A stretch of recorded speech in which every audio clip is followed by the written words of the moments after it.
The president this morning said that schools are the places where wisdom grows. And he talked a lot about the power of teachers to sow that wisdom, to be the farmers with the students in the classroom. By way of introduction, I'm Adam Geller. I'm the founder and CEO of Edthena.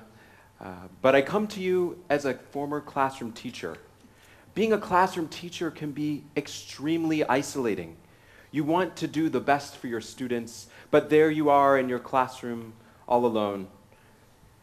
I myself, in my first year as a science teacher, wanted desperately to get better. And no one with science expertise ever walked through my door to give me coaching and support. It turns out I wasn't alone in feeling underdeveloped. In national surveys in America, teachers say overwhelmingly that they believe more professional development could lead to better outcomes with their students. So why, if teachers want more help, are we not giving them the help they need? It's because today's tools and processes are too resource intensive. It takes a lot of people and a lot of money to provide teachers the coaching and support they need. Let me introduce you to Taylor. Taylor last year was in his first year of teaching. He taught high school math, algebra, and geometry to students in the Seattle, Washington area. And he was one of those 8 out of 10 teachers who wanted to get better. Now, unlike me, who didn't have access to someone who could help him, Taylor was extremely lucky. He knew Teresa. Teresa is a math instruction expert. It is her full-time job to help teachers get better. There was only one potential problem. Taylor was teaching in Seattle, Washington. Teresa lived and worked nearly 2,000 kilometers away in San Diego, California. But this wasn't a problem because they were both using Edthena. Edthena is bringing the process of observation and feedback online for teacher coaching and teacher support. Teachers can record themselves in the classroom, upload that video to our platform, and then share it to coaches and colleagues who can provide feedback at specific moments in time. Let's take a look. So this is the dashboard of the Edthena platform. And what we've designed this to do is ensure that when you first log in, you have access to the things that you care about most. So we're giving you links to go to your videos, as well as the ability to jump into video conversations that might already be underway. Now, this is a video that's been shared to a group. All of our coaching happens inside of groups. And if I were coaching this teacher, I would probably want to know something about this lesson before I got started. And so we've put that information just one click away. You can see here we have the ability to access the description of the lesson. We can see the standards and the grades and the subject, as well as the ability to access any files that the teachers have uploaded, like a lesson plan or sample student work. To start the coaching process, I can just hit the play button. And since I've seen this video before, I happen to know that about 9 minutes into the lesson, the students are taking notes. Now, what we can see here is the students are writing things down. What we can't tell is whether they're incorporating their own ideas into the notes. And so this is something we're going to leave comments about. You notice all I had to do was reach out and hit that plus button in order to leave the feedback. And we're presented with this option. It says question, suggestion, strength, and note. Basically, we're presented with this option to select the type of comment we'd like to leave. So we're going to ask a question. We type in that text into the box. And then you see this drop down that says in relation to. This is where we've brought in the teaching frameworks, the evaluation frameworks, the rubrics that describe good teaching. And so whatever the framework is that's appropriate to the context, we can have that in our system. And basically then if you know what you're looking for, you can start typing to find the specific part of the framework, and you can select it very easily.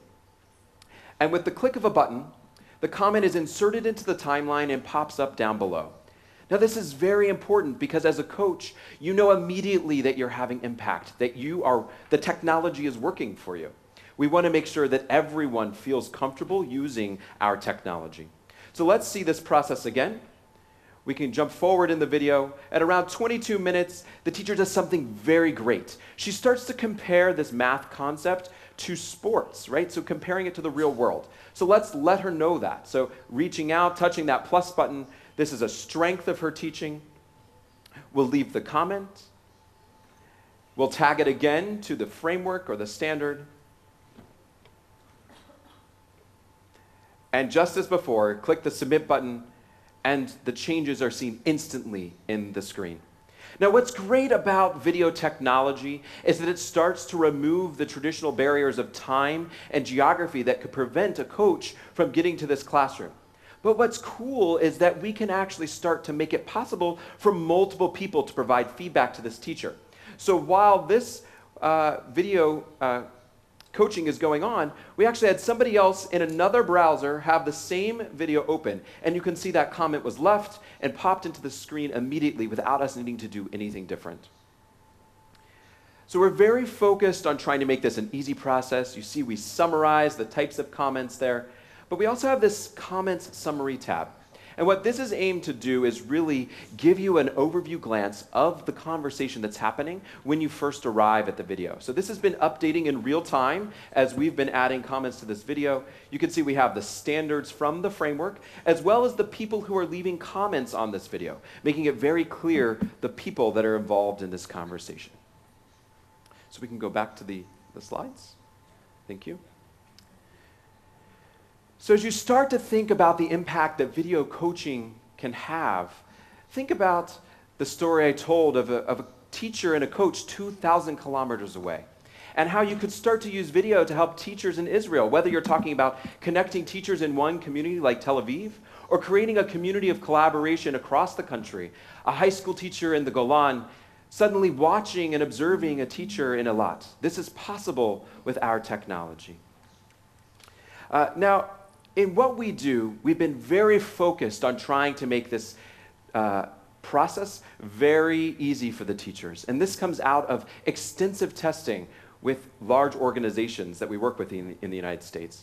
And so the two things that we've learned must be true about video is that it's got to be simple and it's got to be secure.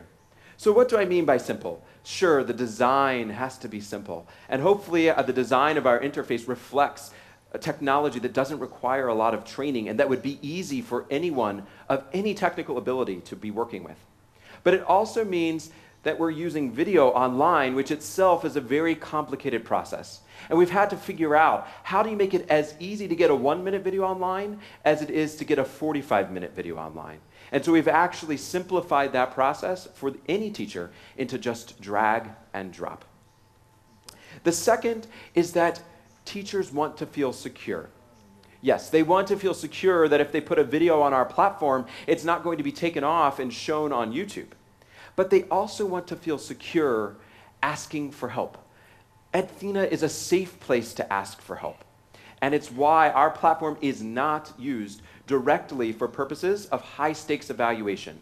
Instead, Edthena is designed and implemented for the process of coaching and improvement of teachers.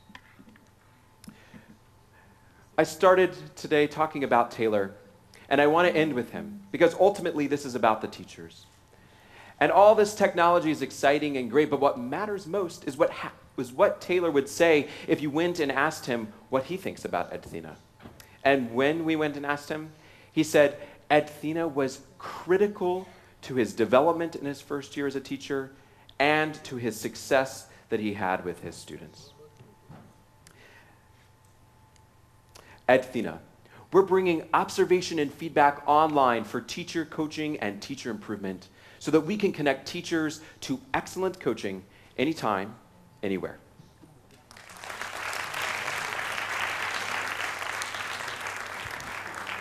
And so, like any good teacher, a former teacher, I actually budgeted time to ask for questions. So if anybody has questions, I'd love to hear them now.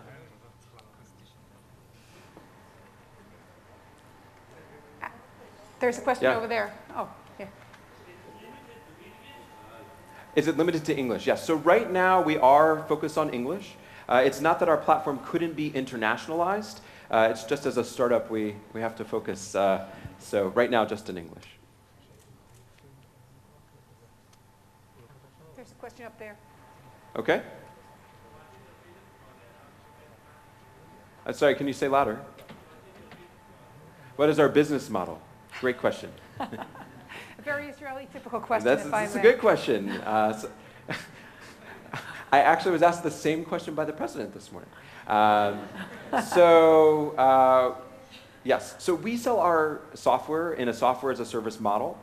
So we're engaged primarily with the organizations around the teachers in contracts with them. Yes? How do you register to become a user? So if you visit our site, let's say, I don't want to get yelled at by my CTO and give a date that's not possible. So I'll say by late September, if you go to edthena.com, you'll be able to register openly from the public. Right now, we limit the entrance onto the platform, but that will change in later September or October. And you'll be able to try it out. Yes?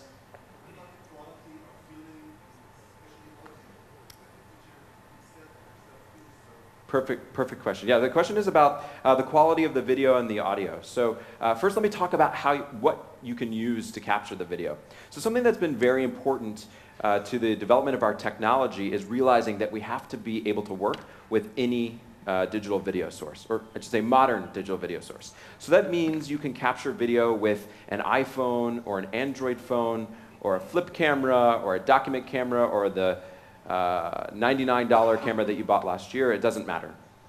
And you ask a great question about the audio because typically that's what people are concerned about most. It turns out that when you're using video for the purposes of coaching and improvement, so you're out of the realm of using it for high stakes evaluation, the amount of information that you're able to capture with just a point and shoot camera more than exceeds the needs of what's needed to do the coaching process. Because we're working with some top schools like University of Michigan. They're really known for using video in their program very extensively, in their teacher education program. And so they actually now can have their students out in the field during their internship and just recording different aspects of their student teaching, and then the professors can watch that back from campus, no problem. So maybe one more question, and I'm seeing the whole time is up. No? Okay. Oh, I can't, I see somebody pointing. Yeah, there's a question up there.